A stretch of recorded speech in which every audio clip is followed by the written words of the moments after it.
Otázky a odpovědi. 1. Otázka. Když jsem četl knihy, které jste mi tak laskavě zaslal, zaujaly mne některé koncepty Ježíšova křtu. Mohl byste mi vysvětlit, jak chápete vztah našeho křtu ke křtu, smrti a vzkříšení Ježíše Krista? Odpověď.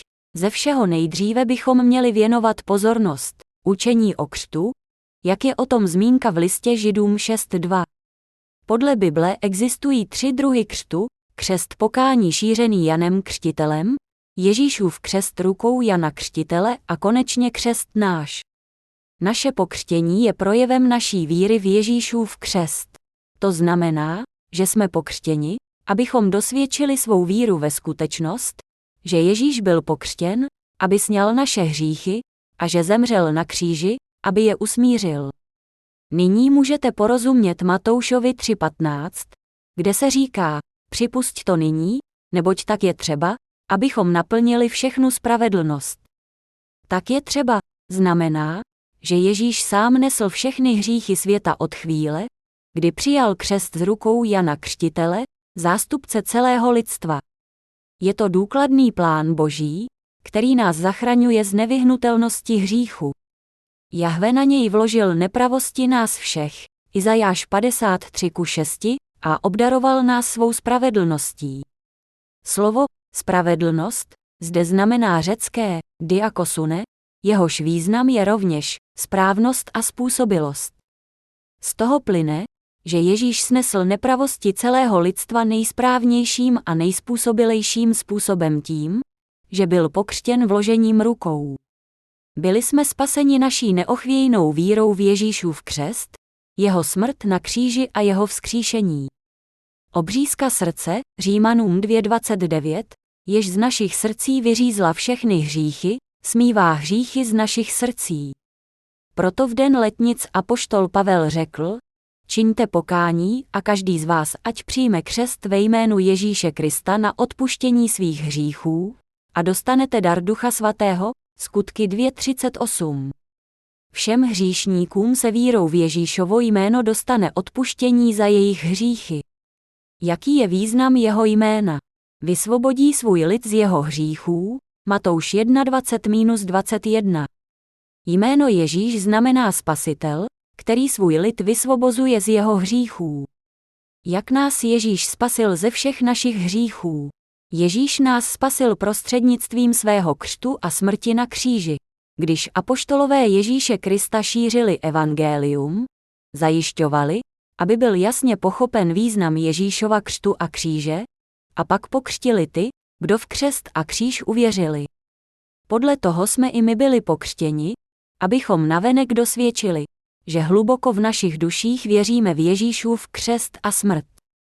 Při křtu dosvědčujeme: děkujeme ti, Pane.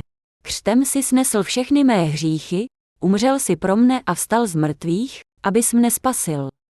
Věřím tomu, právě tak jako byl on pokřtěn Janem Křtitelem, i my jsme pokřtěni knězem ve vodě, což je symbolem naší víry v Ježíšův křest a jeho smrt na kříži. Tak byli křtěni svědci v dobách rané církve, aby podali důkaz víry poté, co pozorně dbali evangelia a dostalo se jim vykoupení a odpuštění hříchů. Obřad křtu není povinný a voda našeho křtu nemá nic společného se spasením, které je naopak velmi důležité. Můžeme být spaseni pouze vírou v evangelium vody a krve. Bible praví, že jsme pokřtěni v Ježíše Krista, Římanům 6.3, Galackým 3.27. Jak ale můžeme být pokřtěni v něj? To je možné pouze tehdy, věříme-li v jeho křest, protože tělo, starý člověk, může být s Ježíšem sjednoceno a ukřižováno s ním prostřednictvím jeho křtu. Protože Ježíš snesl všechny naše hříchy svým křtem, jeho smrt pak byla trestem za naše nepravosti. My s ním rovněž umíráme na kříži a naše tělo, ono hřešící, umírá pro hřích, a my jsme spaseni ze všech našich nepravostí. Ti, kdo jsou prostřednictvím jeho křtu a smrti s Ježíšem sjednoceni, mohou být rovněž sjednoceni s jeho vzkříšením. Jeho vzkříšení není pouze naším vzkříšením ze smrti hříchu, ale rovněž tím, co nám umožňuje, abychom se znovu zrodili jako dítka Boží, která jsou před Bohem zosobněním čistoty a která jsou bez hříchu. Kdybychom na něj kvůli nevíře v jeho křest nepřenesli naše hříchy, smrt a vzkříšení by pozbyly významu, neboť by neměli nic společného s naším spasením. Ti, kdo na něj s vírou vložili všechny své hříchy, budou sjednoceni s jeho smrtí na kříži, křest je následován spásou a znovuzrozením do podoby spravedlivých. Nicméně ti, kdo na něj vírou v jeho křest nevložili své hříchy, nemají za žádných okolností vztah k jeho smrti a vzkříšení. Křest věřících je právě tak věrohodný, jako muže a ženu spojené svatebním obřadem považujeme za legální pár. Křest svědců je provoláním jejich vnitřní víry do vnějšího světa.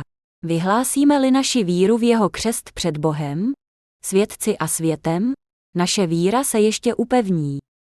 Jestliže správně nerozumíme významu Ježíšova křtu, který přijal z rukou Jana Křtitele, a nevěříme v něj, neměli bychom doufat, že budeme spaseni.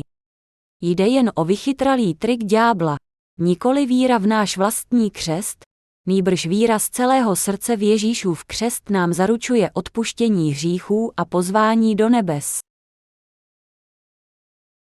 2. Otázka, jak mohu říci, že jsem spravedlivý, když každodenně hřeším? Odpověď, jako lidské bytosti hřešíme od okamžiku zrození až do své smrti. Je faktem, že to vychází z podstaty naší mysli, která sebou nevyhnutelně nese hřích. V Bibli se praví, nikdo není spravedlivý, není ani jeden, Římanům 3:10. Proto apoštol Pavel před Bohem vyznal, věrohodné je to slovo a zaslouží si plného souhlasu. Kristus Ježíš přišel na svět, aby zachránil hříšníky. Já k nim patřím na prvním místě, 1. Timoteovi 1:15. Nyní však je zjevena Boží spravedlnost bez zákona, dosvědčovaná zákonem i proroky, Boží spravedlnost skrze víru v Ježíše Krista pro všecky, kdo věří. Není totiž rozdílu, všichni zhřešili a jsou daleko od Boží slávy, jsou ospravedlňováni zadarmo jeho milostí vykoupením v Kristu Ježíši, Římanům 3:21-24. Tato spravedlnost znamená, že byl Ježíš pokřtěn v Jordánu. Když přijímal křest, řekl Janovi, připusť to nyní, neboť tak je třeba, abychom naplnili všechnu spravedlnost, Matouš 3:15. Když Ježíš přijal křest z rukou Jana Křtitele, zástupce veškerého lidstva, snesl hříchy světa tím nejsprávnějším a nejspůsobilejším způsobem. Druhého dne proto Jan Křtitel řekl, hle, beránek Boží, který snímá hřích světa. Jan 1:29. Co zde pak znamená? Hřích světa. Znamená to všechny hříchy lidských bytostí od Adama a Evy, prvních lidí na zemi, až po posledního člověka, který tu kdy bude žít. Minulé byl svět, přítomné je svět a budoucí bude rovněž svět. Ježíš, alfa a omega, jednou provždy nabídl oběť za hříchy všech dob tím, že prostřednictvím svého křtu v Jordánu jednou provždy vzal na svá bedra všechny hříchy světa a umřel za ně na kříži. My jsme tím posvěceni. Povšimněte si, že je to psáno v přítomném čase.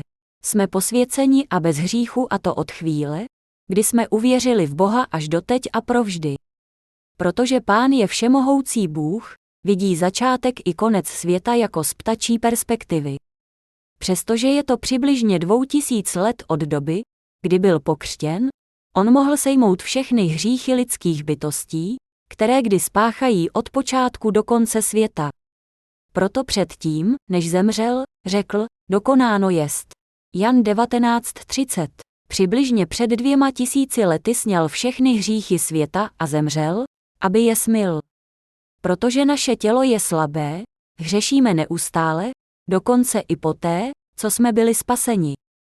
Ale Ježíš nás vykoupil ze všech našich hříchů minulých, přítomných i budoucích tím, že všechny hříchy, včetně těch, které se počínají nyní, vzal na sebe prostřednictvím svého křtu a byl za ně odsouzen na kříž. To je dokonalá a spravedlivá spása Boží. Kdyby Ježíš nesňal hříchy budoucí, nemohla by být z každodenního hříchu vykoupena jediná lidská bytost, mzdou hříchu je smrt, Římanům 6:23. Ještě když byl Jákob a Ezau v matčině lůně, Bůh je rozdělil do dvou národů. Bylo to ještě předtím, než vykonali cokoliv dobrého či zlého. Miloval Jákoba a nenáviděl Ezaua, řekl, větší bude sloužit menšímu, Genesis 25:23. My jako lidské bytosti jsme odsouzeni k tomu, abychom byli po celý život hříšní, od chvíle narození až do chvíle smrti, avšak Bůh na první pohled odhalil všechny naše hříchy a protože nás miluje, prostřednictvím svého křtu a kříže smyl jednou provždy všechny naše hříchy. Žijeme v požehnané době. Prorok Izajáš řekl, mluvte k srdci Jeruzaléma, provolejte k němu, čas jeho služby se naplnil, odpykal si své provinění. Vždyť z Hospodinovy ruky přijal dvojnásobně za všechny své hříchy, Izajáš 40:2. Doba, v níž jsme byli otroky, skončila zvěstí Ježíšova křtu a kříže, a proto každý, kdo evangeliu věří, může být vysvobozen z hříchů. Toto je smlouva, kterou s nimi uzavřu po oněch dnech, pravý Pán, dám své zákony do jejich srdce a vepíšu jim je do mysli, na jejich hříchy a nepravosti už nikdy nevzpomenu.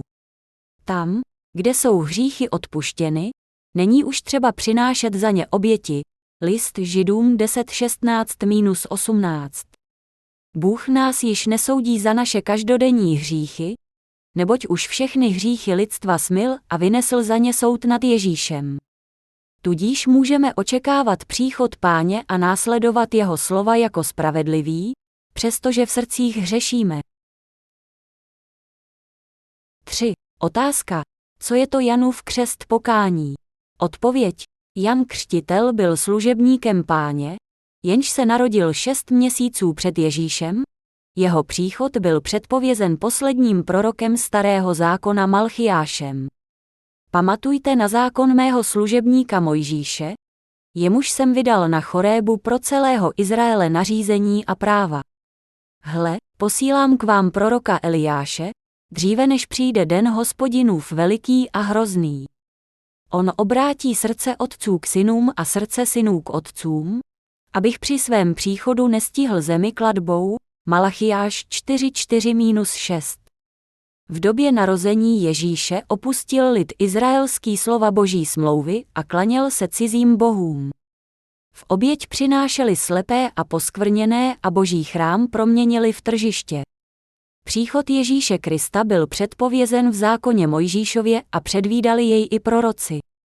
Zákon dává člověku poznání hříchu, ukazuje mu, jak je hříšný, Římanům 3:20. Je hříchem nepodřídit se příkazům zapsaným v knihách zákona. V dobách Starého zákona, hříšník, který přestoupil zákon, přinášel oběť za hřích před svatyni a vložením rukou na její hlavu na ní přenesl své hříchy, zabitím oběti za hřích mu bylo odpuštěno a on se navrátil k Bohu. Potom vzal kněz trochu krve a potřel s ní rohy oltáře pro zápalnou oběť, zbytkem krve polil spodní část oltáře. Bez ohledu na každodenní obětovávání nemohl být lid Izraele vysvobozen ze všech hříchů. Proto pro ně Bůh ustanovil zákon dne smíření. V tento 10. den 7. měsíce Bůh odpouštěl všechny hříchy za uplynulý rok. Toho dne přivedl velekněz Áron 2 kozly a rozlosoval je. Jeden byl určený pro Hospodina a druhý, obětní, beránek, určený pro Azázela. Potom vložil ruce na hlavu kozla pro Hospodina a přenesl na něj všechny hříchy Izraele napáchané za uplynulý rok. Áron pak kozla zabil a jeho krví pak 7krát stříknul na milostnici, příkrov. Když dokončil odčiňování hříchů za svatyni, vykonal druhou oběť. Položil ruce na hlavu živého kozla a vyznal všechny hříchy Izraele napáchané za rok, přenesl na oběť hříchy a dal jej připraveným mužem vyhnat do pouště. Tímto způsobem mohli být Izraelité vykoupeni z hříchů napáchaných za celý rok. Nicméně vykonávání obětí podle řádu ze Starého zákona nemohlo z těch, kteří oběti přinášeli rok co rok, udělat spravedlivé. Byl to pouze stín dobra, Mesiáše, které mělo přijít. Lid Izraele nečekal na Ježíše Krista, Spasitele. Místo toho se oddával uctívání cizích bůžků v hříšném světě a odhodil slova proroků Starého zákona. Bůh předpověděl, že pošle nejprve Jana Křtitele, aby získal zpět srdce Izraelitů a aby jejich srdce připravil pro přijetí Ježíše Krista. Předtím, než Jan Křtitel pokřtil Ježíše, šířil křest pokání na odčinění hříchů mezi lidem Izraele v judské poušti. Křtil je vodou, aby je přivedl zpět k víře, aby je přivedl k očekávání Ježíše, který od něj měl přijmout křest tak, aby vložením Janových rukou sňal všechny hříchy světa a za ně pak zaplatil na kříži, tak měl spasit všechny hříšníky světa. Jan řekl, že Ježíš přijde a překoná všechny nedokonalé oběti a nabídne jedinou oběť za hříchy všech věků způsobem, jakým se lid Izraele vykupoval ze svých hříchů. Lid Izraele byl podle starozákonního obětního řádu vykupován z hříchů nabídnutím neposkvrněné oběti za hřích, vložením rukou na její hlavu a jejím zabitím. Mnoho Izraelitů vyznávalo své hříchy, kálo se a přijímalo od něj křest. Pokání znamená návrat něčí duše k Pánu. Přicházeli k Janovi, připomínali si Starý zákon a přiznávali, že až do své smrti jen a jen hřeší a že nemohou vstoupit do království nebeského za své dobré skutky, budou-li ty posuzovány podle zákona. Navraceli své duše Ježíši Kristu, jenž přišel, aby jednou provždy smazal všechny jejich hříchy a otevřel království nebeské. Křest, který Jan Křtitel šířil mezi Izraelci, je měl přivést k přiznání toho, jak moc hřeší ve svých životech, k pokání a k očekávání Ježíše Krista, jenž měl přijmout křest z rukou Jana Křtitele, velekněze a zástupce lidstva, a jenž měl přijmout kříž, aby spasil lid Izraele. Toto je pravé biblické pokání. Proto Jan řekl lidem, já vás křtím vodou k pokání, ale ten, který přichází za mnou, je silnější než já, nejsem hoden ani toho, abych mu zouval obuv, on vás bude křtít Duchem svatým a ohněm, Matouš 3:11. Jan Křtitel obrátil duše lidí k Ježíšovi, dosvědčil, že Ježíš sňal všechny hříchy světa, Jan 1:29, a zemřel jako mučedník. Čtvrtý otázka. Nedomníváte se, že chápání Ježíšova křtu jako nezbytného činitele pro spasení v evangeliu znepodstatní význam jeho smrti na kříži? Odpověď. Ježíšův křest a jeho smrt na kříži jsou stejně významné. Nelze říci, že jedno je důležitější. Problémem však je, že mnoho křesťanů dnes ví pouze o krvi na kříži. Věří, že jim bylo odpuštěno, protože on zemřel na kříži, ale nejen kříž snímá hříchy světa. Přijetím křtu z rukou Jana Křtitele Ježíš přijal za své všechny hříchy světa a jeho smrt na kříži je vlastně trestem za všechny naše hříchy. Víra v pouhý kříž bez víry v Ježíšův křest se podobá nabídnutí oběti Hospodinu bez vložení rukou. Ti, kteří by oběť vykonávali takovým způsobem, by nemohli být vykoupeni, neboť by šlo o neřádnou oběť, kterou Bůh nemůže přijmout. Pán si povolal Mojžíše a ze stanu setkávání k němu promluvil, jestliže jeho darem bude zápalná oběť ze skotu, přivede samce bez vady.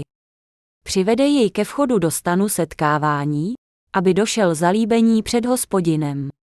Vloží ruku na hlavu zápalné oběti, ta mu získá zalíbení a zprostí ho viny, Levitikus 1:3-4. Pán je spravedlivý a pln zákona. Aby smyl naše hříchy, stanovil přesný a spravedlivý zákon. Vykonáme-li oběť v souladu se zákonem, oběť je přijata a zajišťuje nám smíření. Ale nejběžnějším nedostatkem mnoha lidí je, že věří ve svou spásu díky pouhému vyznání toho, že Ježíš je jejich spasitelem, že budou spaseni jen pro lásku Boží. Bible praví, a každý, kdo vzývá jméno Páně, bude zachráněn, Skutky 2:21, Římanům 10:13, Ale dále také, ne každý, kdo mi říká, Pane, Pane, vejde do království nebeského, ale ten, kdo činí vůli mého Otce v nebesích, Matouš 7:21. Abychom mohli vyznat, že Ježíš je Spasitel, měli bychom znát zákon spasení, který určil Bůh. Kdyby ke spasení stačila pouhá víra v Ježíšovo jméno, nebyl by žádný důvod, aby písmo zaznamenávalo cokoliv o starozákonním obětním řádu a o těch, kteří se dopouštějí nezákonností, Matouš 7:21. Úžasný a dokonalý způsob spásy Páně je jasně zaznamená v Bibli. Zcela jasně můžeme ve 3. a 4. kapitole Levitiku vidět, že hříšník musel položit ruce na hlavu oběti, aby své hříchy přenesl na její hlavu, zabít ji a rozstříknout její krev, když vykonával oběť za hřích a smírčí oběť. Nabídnutí oběti bez vložení rukou nebo oběti s vadou nemůže přinést smíření, neboť není v souladu se zákonem. Slova Starého zákona mají ekvivalenty v Novém zákoně a naopak, Izajáš 34:16. Ježíšův křest v Jordánu je roven starozákonnímu vložení rukou hříšníka na hlavu oběti za hřích. Když Ježíš přijímal křest z rukou Jana Křtitele v Jordánu, řekl, připusť to nyní, neboť tak je třeba, abychom naplnili všechnu spravedlnost, Matouš 3:15. Všechna spravedlnost zde znamená správnost a způsobilost. Znamená to, že je třeba, aby se Ježíš stal obětí za hřích pro celé lidstvo, aby přijal křest vložením rukou Jana Křtitele a sňal tak hříchy světa nejsprávnějším způsobem podle starozákonního obětního řádu určeného Bohem, který předepisuje vložení rukou a krev. Pokud bychom věřili pouze v kříž, bez víry v Ježíšův křest, znamenalo by to, že zemřel pro nic, bez jakéhokoliv vztahu k našim hříchům, poněvadž bez křtu na něj nemohly být přeneseny. To by vedlo k tomu, že by se jeho krev jevila jako nečistá a neschopná smít hříchy, Židům 10:29. To tedy znamená, že jeho krev je vlastně schopná smít pouze hříchy v srdcích věřících, jen pokud věří, že všechny jejich hříchy byly na Ježíše vloženy rukama Jana Křtitele při křtu.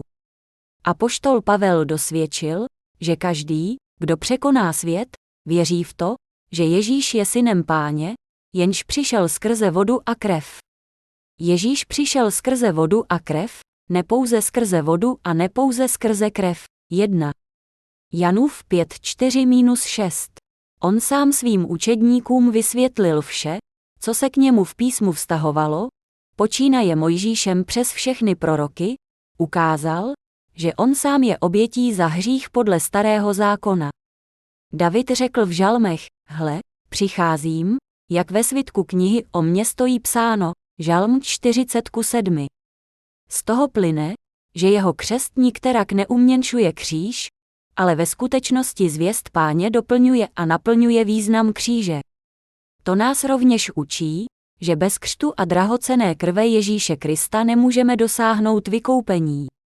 Dosáhnout spasení znamená, že se díky víře v Ježíšův křest a jeho kříž člověku dostane odpuštění za jeho hříchy a daru Ducha Svatého.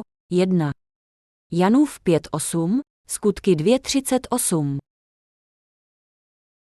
5. Otázka. Mohl byste mi podat vysvětlení věrouky evangelia vody a ducha? Odpověď. Kdybychom někde venku ztratili jehlu, pravděpodobně bychom se ji vydali hledat do míst, kde jsme ji ztratili.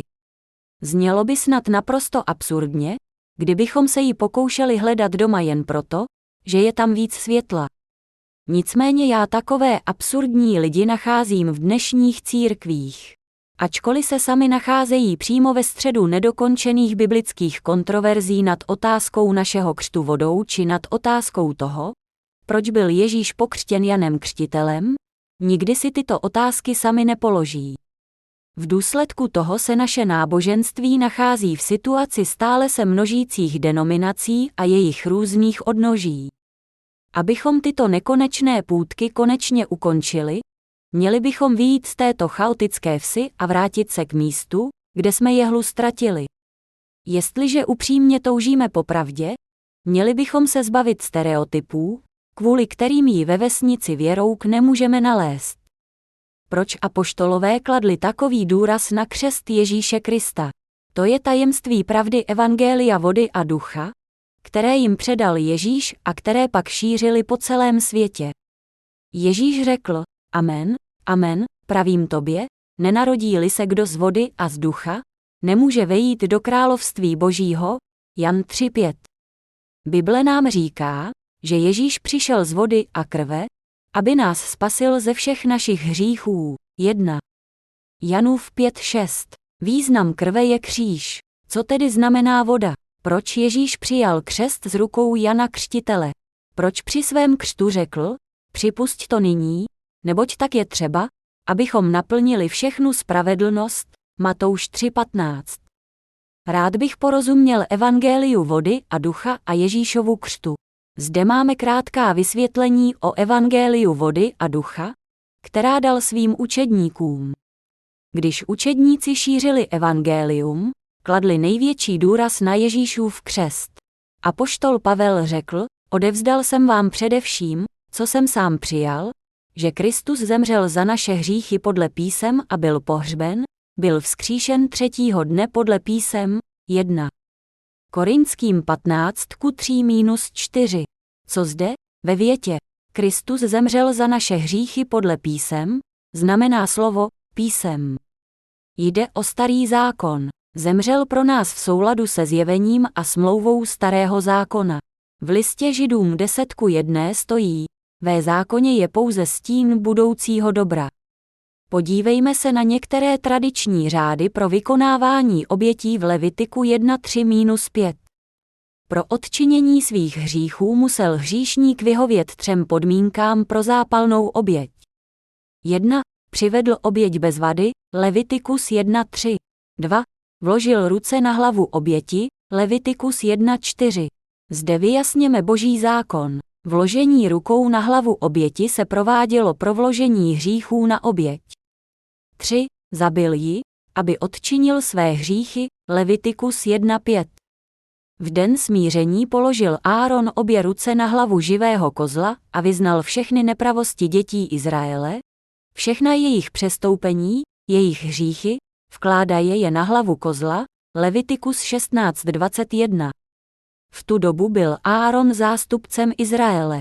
On jediný vložil své ruce na hlavu kozla, nicméně vložil na něj všechny hříchy napáchané lidem Izraele, cirka od 2 až 3 miliony, za uplynulý rok. Starozákonní oběť je jen stínem dobra, které má přijít. Ježíš sám sebe z vůle Boha obětoval, aby nás posvětil podle písem. Za prvé, Ježíš se jako neposkvrněný beránek Boží připodobnil člověku. Je jediný syn Boží a svým bytím se rovná Bohu. Proto vyhovoval jako smírčí oběť za celé lidstvo. Za druhé, Ježíš přijal křest z rukou Jana Křtitele v Jordánu. Křest je dán vložením rukou a Jan Křtitel je potomkem Áronovým. Jakmile Jan Křtitel vložil své ruce na hlavu Ježíše Krista, byly podle Hospodinova zákona všechny hříchy světa vloženy na Ježíše. Ježíš řekl Janovi, připusť to nyní, neboť tak je třeba, abychom naplnili všechnu spravedlnost, Matouš 3:15, a Jan jej pokřtil. Nakonec jsme na něj položili všechny naše hříchy. Příštího dne Jan prohlásil, hle, beránek Boží, který snímá hřích světa. Jan 1:29. Za třetí, Ježíš zemřel na kříži pro odpuštění všech našich hříchů se slovy, dokonáno jest. Jan 19:30, a vstal z mrtvých, aby nás učinil spravedlivými před Bohem. Vzpomeňte si na oběť za hřích, která byla vykonávána pro prominutí hříchů. Hříšník musel položit ruce na její hlavu, předtím, než ji zabil. Kdyby zapomněl na jednu jedinou věc, vložit ruce na hlavu oběti, nemohl by být vykoupen, protože by nekonal podle zákona. Jestliže někdo z křesťanů nemá ani ponětí o tom, co Ježíšův křest znamená, musí mít v srdci hřích a nemůže být jednoduše spasen skrze svou víru. Mnozí křesťané znají jenom polovinu jeho služby. Apoštol Pavel objasňuje evangelium v prvním dopisu, to je ten, který přišel skrze vodu a krev, Ježíš Kristus. Nepouze skrze vodu, ale skrze vodu a krev, a duch o tom vydává svědectví, neboť duch jest pravda, 1. Janův 5:6. V Bibli nalezneme mnoho úryvků, které ukazují, jakou ústřední roli sehrál jeho křest při jeho spravedlivém aktu našeho spasení. Všichni křesťané by se měli navrátit k evangeliu vody a ducha. 6. otázka. Kde jsou v písmu důkazy o tom, že apoštolové kladli velký důraz na Ježíšův křest? Odpověď. Ze všeho nejdříve je třeba odlišit význam našeho křtu od křtu Ježíšova. Nemůžeme být znovuzrozeni pouze přijetím křtu vodou. Můžeme být znovuzrozeni pouze vírou v Ježíše Krista. Obřady křtu či obřízky nejsou pro spásu Boží nepostradatelné. Bible se nezaměřuje na křest vodou, kterým jsou křtěni věřící. Spíš se věnuje křtu, jenž přijal Ježíš z rukou Jana Křtitele. Ve skutečnosti můžeme nalézt mnoho pasáží, které ukazují, že Ježíšův křest je pro naše spasení zásadní a nevyhnutelný. V evangeliích je jeho křest zaznamenán v prolozích. Evangelium podle Marka začíná příběhem zvěsti Ježíše Krista, Syna Božího, zcela zjevně Ježíšovým křtem. Jan Evangelium sepsal v rámci sousledných dat s použitím výrazů druhého dne 1:29 či třetího dne 2:1, která se vztahují ke dni Ježíšova křtu. Jan Křtitel vyslovil slovo Boží druhého dne, hle, beránek Boží, který snímá hřích světa. Jan 1:29. Jakmile ho Jan Křtitel pokřtil, byly na něj vloženy všechny hříchy světa. Aby naše hříchy odčinil, umírá na kříži se slovy, dokonáno jest. Jan 19:30. A třetího dne vstal z mrtvých. Apoštol Pavel řekl, Kristus zemřel za naše hříchy podle písem. 1. Korinským 15:3. Písma zde znamenají starý zákon. Jak mohl hříšník vykonat oběť, aby mu bylo odpuštěno? Musel vložit ruce na hlavu oběti za hřích, předtím, než ji zabil. Kdyby opomněl jednu jedinou věc, vložit ruce na hlavu oběti, nemohl by být vykoupen, protože by nekonal podle zákona. Apoštol Pavel řekl, nevíte snad, že všichni, kteří jsme pokřtěni v Krista Ježíše, byli jsme pokřtěni v jeho smrt. Římanům 6:3. Být pokřtěn v Krista Ježíše je věřit v Ježíšův křest v Jordánu, ne v pouhý náš křest vodou. Jak tedy můžeme být pokřtěni v Ježíše? Věříme-li ve skutečnost, že Jan Křtitel za nás vložil na Ježíše všechny naše hříchy, když jej pokřtil, můžeme být v něj pokřtěni. Neboť vy všichni, kteří jste byli pokřtěni v Krista, také jste Krista oblékli, Galatským 3:27. Ti, kteří prostřednictvím Jana Křtitele přenesli na Ježíše všechny své hříchy, jsou bez hříchu a stávají se svatými dítky božími. V něm jste obřezáni obřízkou, která není udělána lidskou rukou, obřízka Kristova je odložením celého nevykoupeného těla, Koloským 2:11. Být vykoupen odložením celého nevykoupeného těla je být obřezán uvnitř obřízkou, která není dělána lidskou rukou, obřízkou srdce, Římanům 2:29. Znamená to věřit v Ježíšův křest, který vyřezává hříchy z našich srdcí, jak řekl apoštol Pavel. To je předobraz křtu, který nyní zachraňuje vás. Nejde v něm zajisté o odstranění tělesné špíny, nýbrž o dobré svědomí, k němuž se před Bohem zavazujeme, na základě vzkříšení Ježíše Krista. 1. Petrův 3:21. Křest je předobraz, který nás zachraňuje. Jak víme, v dobách Noemových byli lidé zahubeni, protože nevěřili vodě, i dnes jsou neposlušní lidé, kteří budou zahubeni přestože věří v Ježíše, budou zahubeni, protože nevěří v Ježíšův křest, tedy vodu. Apoštol Pavel vyjevil všechno o evangeliu ve svém prvním dopise. To je ten, který přišel skrze vodu a krev, Ježíš Kristus. Nepouze skrze vodu, ale skrze vodu a krev. 1. Janův 5:6. Ježíš k nám přišel skrze svůj křest a kříž, aby nás zachránil ze všech hříchů. Jan rovněž napsal, 3 jsou, kteří vydávají svědectví na zemi, duch, voda a krev, a ti 3 jsou zajedno. 1. Janův 5:8.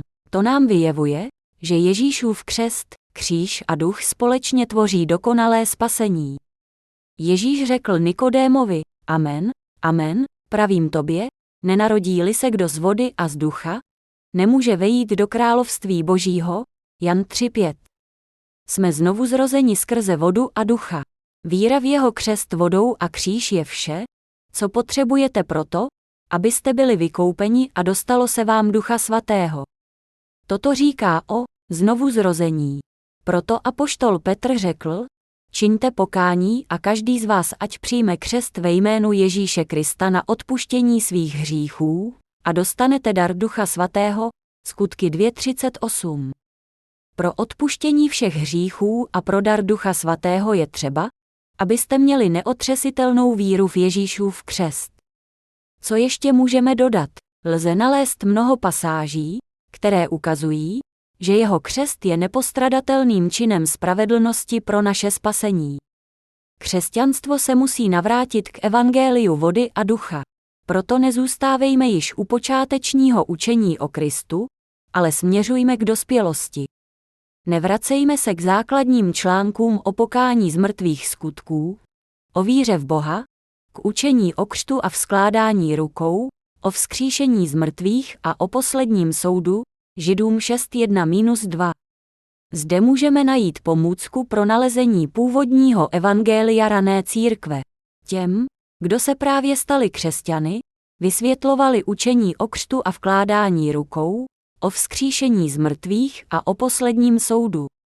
V našich duších bychom všichni měli věřit, že svým křtem sňal Ježíš všechny naše hříchy a umřel na kříži, aby byl za naše hříchy odsouzen podle spravedlivého zákona Božího. 7. Otázka. Jde o totéž, v co jsem věřil a co jsem i kázal, pouze s tím rozdílem, že jednoduše kladete důraz na často opomíjený Ježíšův křest. Co je tedy na evangeliu vody a ducha tak specifického? Odpověď, být spasen, znamená dosáhnout vykoupení, odpuštění hříchů.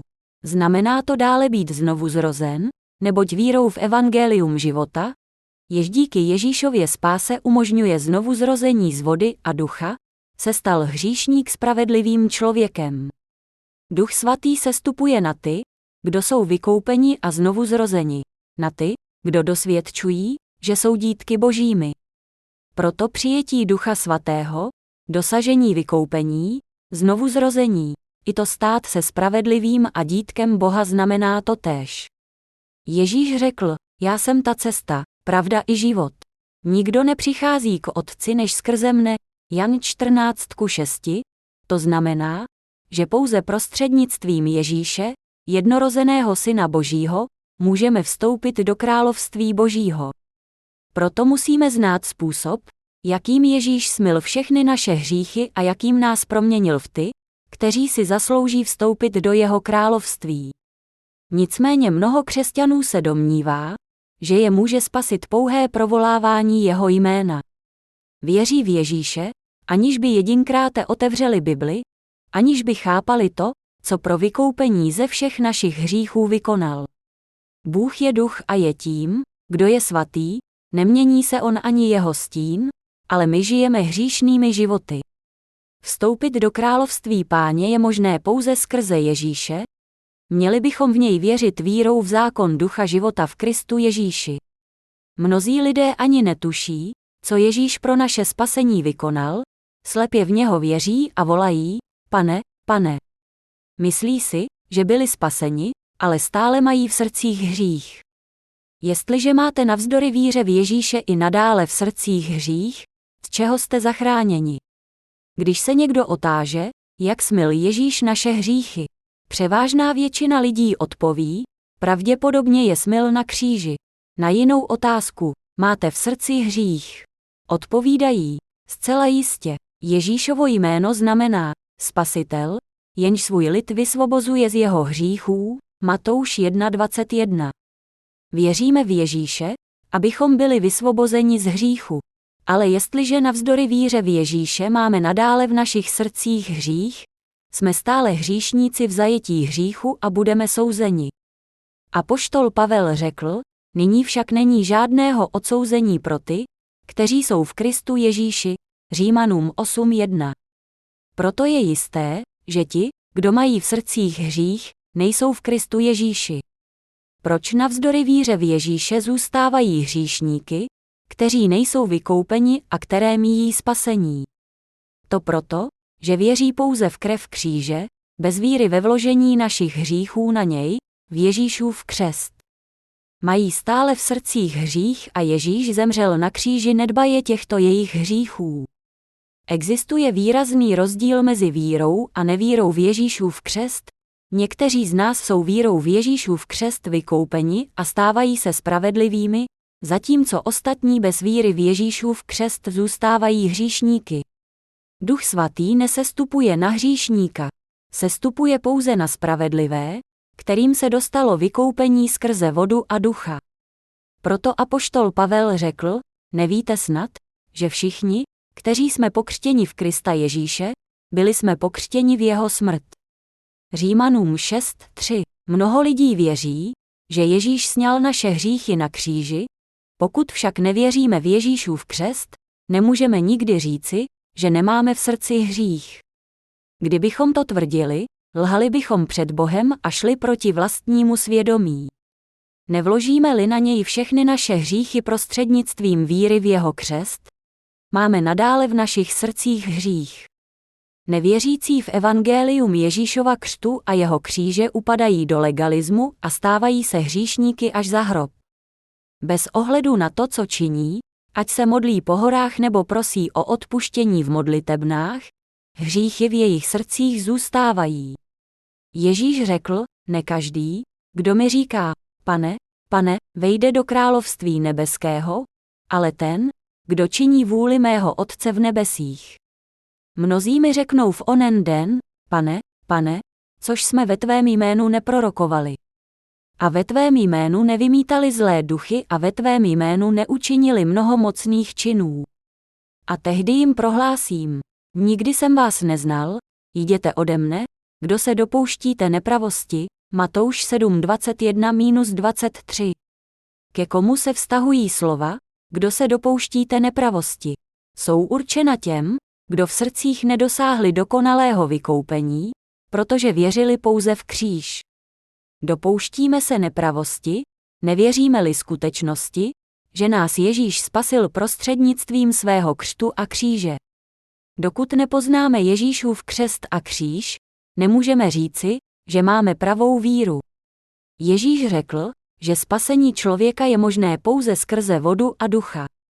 Právě tak, jako mohli být lidé zachráněni před potopou, jen když byli v arše Noemově, můžete být vy vykoupeni, dosáhnout odpuštění všech hříchů a nalézt skutečný život ve víře, jen uvěříte-li v evangelium vody a ducha. Bez evangelia vody a ducha se vám nikdy nedostane odpuštění hříchů, ani se nemůžete stát dítky božími. 8. Otázka. Jsem si jist, že víra v Ježíše mne zachránila. V srdci mám pokoj a přesvědčení. Nyní jsem však vaším vysvětlením poněkud zmaten. Měl bych pro své spasení věřit v jeho křest spolu s vírou v jeho kříž. Odpověď. Nevěříte-li v Ježíšův křest, je jisté, že máte ve svém srdci hřích. Apoštol Jan řekl, říkáme-li, že jsme bez hříchu, klameme sami sebe a pravda v nás není. 1. Janův 1:8. Jetliže říkáte, že jste bez hříchu, ačkoliv nevěříte v Ježíšův křest, konáte v rozporu s vaším svědomím a pravda ve vás není. Přesvědčení o spasení se objeví, jakmile je nám, odměnou za víru v Ježíšův křest a kříž, dáno odpuštění hříchů a Duch svatý. Apoštol Pavel řekl, jiné evangelium ovšem není. Galatským 1:7. Nic než evangelium vody a ducha, které učedníci dostali od Ježíše a šířili lidu, nás nemůže spasit ze všech našich hříchů. Hřích je stále v nás, nevěříme-li v evangelium vody a ducha šířené učedníky. Jak bychom mohli žít s přesvědčením o spáse, kdybychom stále měli hřích? Když se před Bohem chováme dobře, máme v duších radost a jsme přesvědčeni o vlastním spasení, ale když hřešíme, obáváme se a přesvědčení se nám nedostává, protože máme v srdcích břemeno hříchu. Jde o spasení založené na našich emocích a myšlenkách, nikoli o spasení, jež potvrzuje Bůh. Spasení založené na vlastních myšlenkách se prý má postupně docílit posvěcením v procesu každodenních proseb o odpuštění za hřích. Ti, kteří věří v toto falešné spasení, si myslí, že nakonec budou jednoho dne přece jen spaseni, pokud prožijí život svědců, prosíce každý den o odpuštění a dodržujíce zákon. Nicméně pokud prostřednictvím Ježíšova křtu nevložili své hříchy na Ježíše, jsou stále hříšníky. Spása od Boha je dokonalá spása, která nám oznamuje, že Ježíš sňal všechny hříchy světa přijetím křtu z rukou Jana v Jordánu a smazal je na kříži. Proto apoštol Jan řekl, jestliže doznáváme své hříchy, on je tak věrný a spravedlivý, že nám hříchy odpouští a očišťuje nás od každé nepravosti. 1. Janův 1:9. Kdyby nám pro naši neznalost nebyly prostřednictvím evangelia vody a ducha odpuštěny naše hříchy, museli bychom před Pánem doznávat, že jsme stále hříšníky i vzdor naší víře v něj a že jsme odsouzeni do pekel pro náš hřích, který nemůže být smyt jinak než evangeliem vody a ducha. Jestliže toto vyznáme, evangelium vody a ducha jednou provždy smyje všechny naše hříchy a učiní z nás spravedlivé.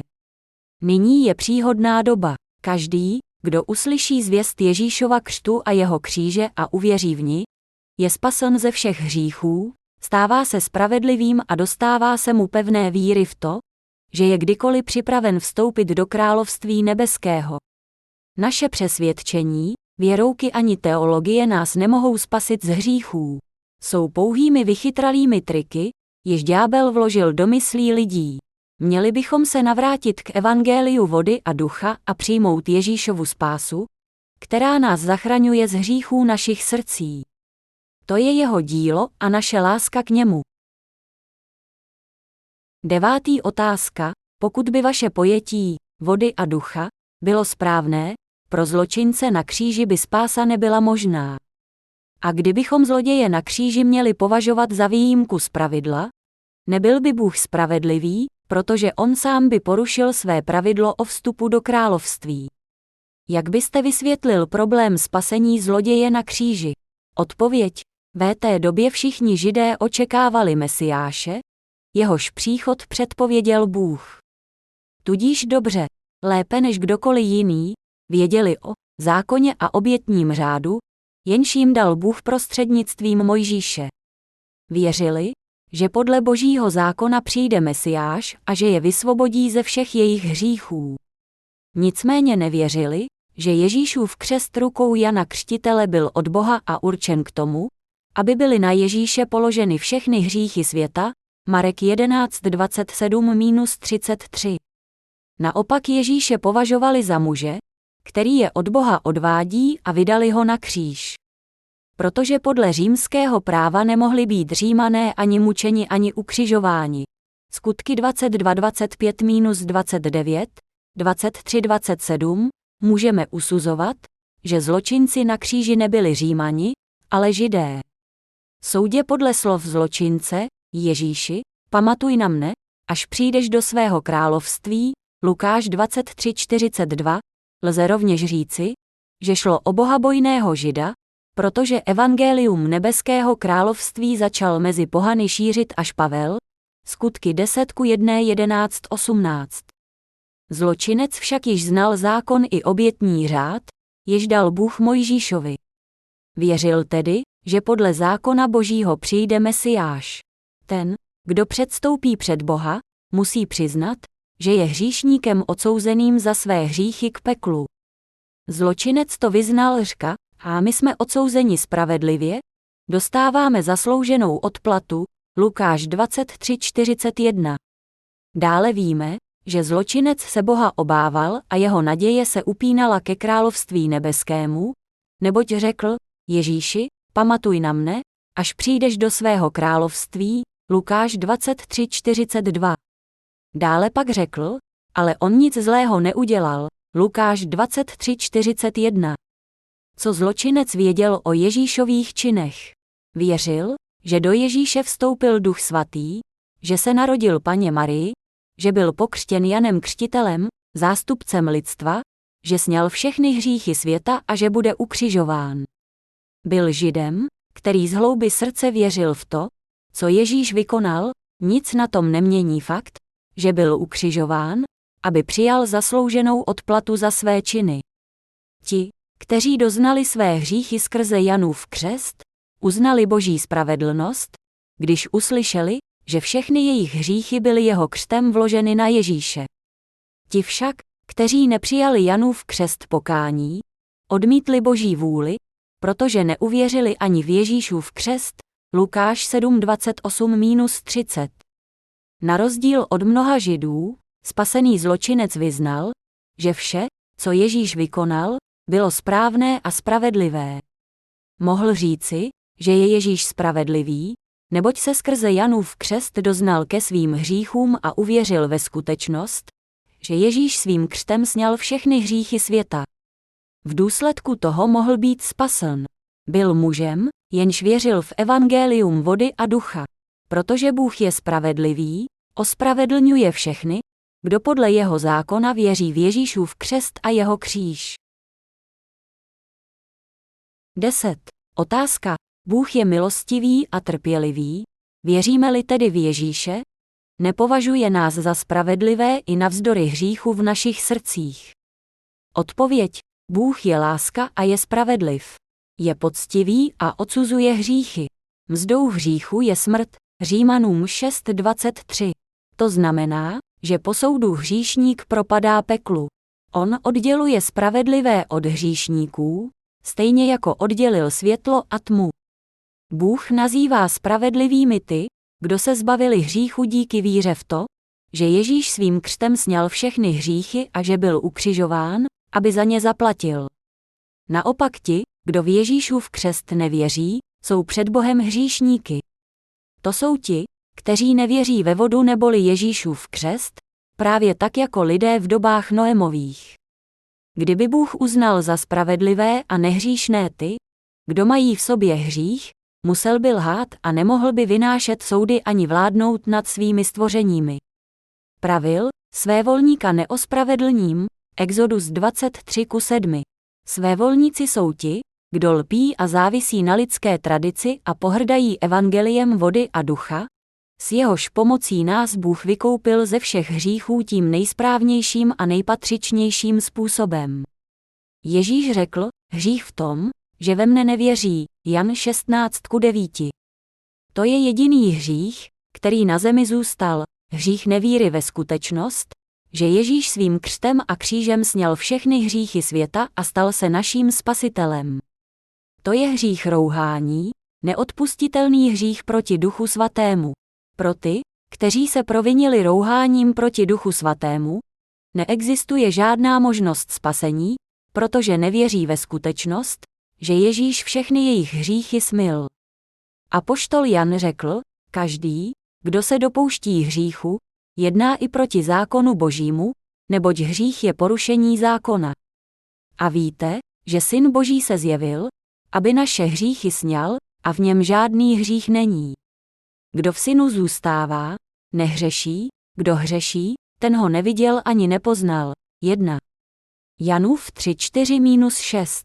Porušením zákona je rovněž nevíra ve skutečnost, že Ježíš svým křtem a křížem sňal všechny naše hříchy, a všichni, kteří porušují zákon, jim budou v den soudu odmítnuti. Ti, kteří mu jsou věrni, jsou zbaveni hříchu a tím, že jsou s ním pokřtěni, vstupují s Ježíšem v jednotu. Všichni, kdo prostřednictvím víry v Ježíšův křest vložili všechny hříchy svého života na Ježíše, jsou bez hříchu i přesto, že kvůli slabostem těla i nadále hřeší. Bůh nazývá spravedlivými ty, kdo své hříchy vložili na Ježíše a jsou posvěceni zákonem Ducha života. Takové obdarovává Duchem svatým. Duch svatý nikdy nesestupuje na ty s hříchem v srdci. Bible praví, ty nejsi Bůh, který má zálibu ve své voli, zlý nemůže být u tebe hostem, Žalm 5:5. Boží Duch svatý nikdy není v srdcích těch, kdo mají hřích. Hříšník, jemuž se nedostává Ducha svatého, snad může říkat, že podle věrouk a vlastního názoru je bez hříchu, nicméně to nemůže říci od srdce a s vírou, neboť jeho svědomí ho potrestá. Proto říká, že je hříšníkem v očích člověka a spravedlivý v očích božích. Ale Bůh nikdy nenazývá hříšníka spravedlivým. Hříšník musí být odsouzen a musí uvěřit v evangelium vody a ducha.